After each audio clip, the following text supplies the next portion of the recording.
یاد رکھنا، جو عورت بات بات پر ہنستی ہو اس کا مطلب ہے کہ وہ اندر سے بہت اکیلی اور چاہت کی طلبگار ہے۔ اس کا دل بہت خوبصورت ہوتا ہے۔ مرد ایک ایسا تاج محل ہے جس کے اندر بے شمار ممتاز دفن ہوتی ہیں۔ دو لوگوں سے نہیں جیا جا سکتا، ایک وہ عورت جو حیادار نہ ہو اور ایک وہ مرد جو وفادار نہ ہو۔ جب بے وفائی ثابت ہو جائے تو انتظار خود بخود ختم ہو جاتا ہے۔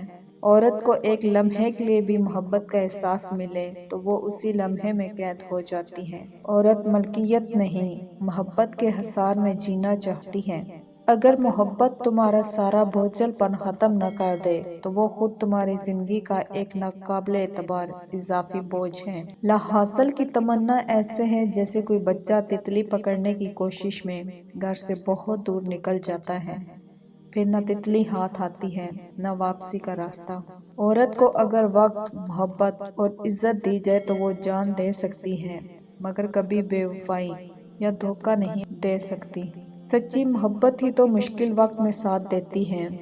ہاتھ وہی چھوڑتے ہیں جو نبھانے کے قابل نہیں ہوتے۔ ڈھیر ساری نامکمل خواہشوں کے ہوتے ہوئے خوشی کے کچھ پل چرا لینے کا نام زندگی ہے۔ جس عورت کا قد چھوٹا ہو اس کی طبیعت میں تیزی ہوتی ہے، جس عورت کا قد بڑا ہو وہ خوش مزاج ہوتی ہے، جس عورت کا قد نارمل ہو وہ عقل مند ہوتی ہے۔